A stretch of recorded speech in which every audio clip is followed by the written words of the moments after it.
আসসালামু আলাইকুম, কেমন আছো তোমরা সবাই? নতুন একটা রেসিপিতে তোমাদের সবাইকে স্বাগত জানাই।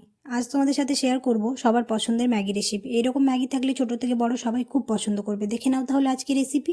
ভিডিও শুরু করার আগে একটাই রিকোয়েস্ট, যদি চ্যানেলটিকে এখনও সাবস্ক্রাইব না করে থাকো তাহলে সাবস্ক্রাইব করে দিও, আর ফেসবুক থেকে দেখলে অবশ্যই পেজটাকে ফলো করে দিও। চলো তাহলে ভিডিওটা এবার শুরু করা যাক। এখানে আমি প্রায় 5 প্যাকেট ম্যাগি নিয়েছি, আর নিয়েছি হচ্ছে গাজর, পেঁয়াজ, ক্যাপসিকাম কেটে নিয়েছি। এখানে জলটা হালকা গরম হয়ে এসেছে, দিয়ে দিলাম হচ্ছে পরিমাণ মতো নুন, একটু সাদা তেল। এবার ম্যাগিগুলো দিয়ে দেবো, দিয়ে ম্যাগিগুলো খুব ভালো করে সেদ্ধ করে নেব। তোমরা যারা ভিডিওটি দেখছো অবশ্যই স্কিপ না করে পুরো ভিডিওটা দেখতে থাকবে, আর আমার পাশে থাকবে, আর ফ্রেন্ডস আর ফ্যামিলির সাথে অবশ্যই বেশি বেশি করে ভিডিওটা শেয়ার করে দেবে। ম্যাগি সেদ্ধ হয়ে গেছে, খুব ভালো করে ঠান্ডা জলে ধুয়ে নিয়েছি, আর একটু তেল মাখিয়ে রেখে দিলাম, তাহলে ম্যাগিটা ঝরঝরে থাকবে। এখানে আমি 2টো ডিম নিয়েছি, আর পরিমাণ মতো নুন দিয়ে ডিমটাকে খুব ভালো করে ভেজে নেব। ডিম ভাজা হয়ে গেছে আমাদের, তুলে নিয়েছি। ওই কড়াইয়ের মধ্যে দিয়ে দিব হচ্ছে এখন তেল দিয়ে তেলটা খুব ভালোভাবে গরম হয়ে আসবে, তখন ওর মধ্যে দিয়ে দিব হচ্ছে পেঁয়াজ। আমি এখানে একটা পেঁয়াজ নিয়েছি বড় সাইজের, আর দিয়ে দিব হচ্ছে কাঁচা লঙ্কা দিয়ে একটু 10 থেকে 15 সেকেন্ড এটা খুব ভালো করে ভেজে নেব।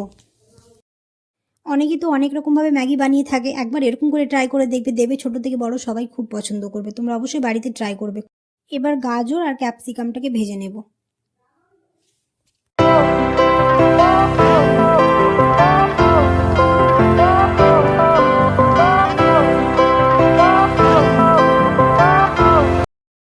এখানে একটু নুন দিয়ে দিলাম, তাহলে সেদ্ধ হয়ে যাবে। বাচ্চারা অনেক সময় ভেজিটেবল খেতে চায় না, এরকম করে ম্যাগির মধ্যে দিয়ে দিলে ওরা ভেজিটেবলটাও খেয়ে নেবে।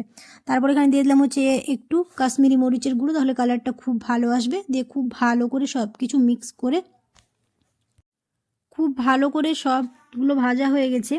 এবার দিয়ে দিব হচ্ছে সেদ্ধ করে রাখা ম্যাগিগুলো।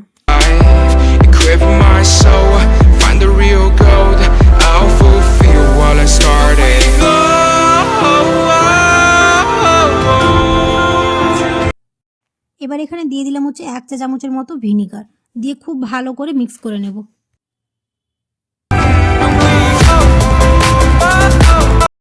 এবার এখানে দিয়ে দিব হচ্ছে 1 চা চামচের মতো সয়া সস, আর দিয়ে দিব হচ্ছে 1/2 চা চামচের মতো গোলমরিচ গুঁড়ো, দিয়ে খুব ভালো করে মিক্স করে নেব।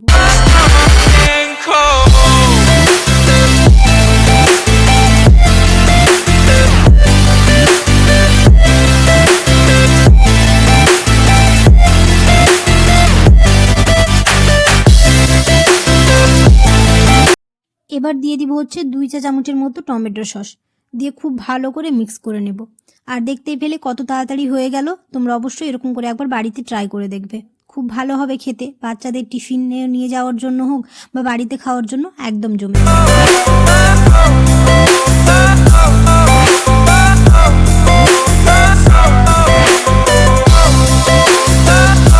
এবার দিয়ে দিব হচ্ছে ভেজে রাখা ডিমগুলো। ব্যাস হয়ে গেল আমাদের ম্যাগি রেডি। তোমরা অবশ্যই এরকম করে একবার ট্রাই করবে, আর কেমন হয়েছে তোমরা অবশ্যই আমাকে কমেন্টে জানিও। আর আমার দেখে যদি কেউ ট্রাই করো তাহলে আমাকে কমেন্টে জানাতে ভুলো না কেমন হয়েছে। যদি ভালো লেগে থাকে তাহলে অবশ্যই একটা লাইক করে দিও, আর চ্যানেলটিকে এখনও সাবস্ক্রাইব না করে থাকলে করে দিও সাবস্ক্রাইব। দেখা হবে খুব শিগগিরই পরের এক নতুন রেসিপিতে। সবাই খুব ভালো থাকবে, সুস্থ থাকবে, সাবধানে থাকবে। আল্লাহ হাফেজ। Scream so loud, we are living in this cruel world.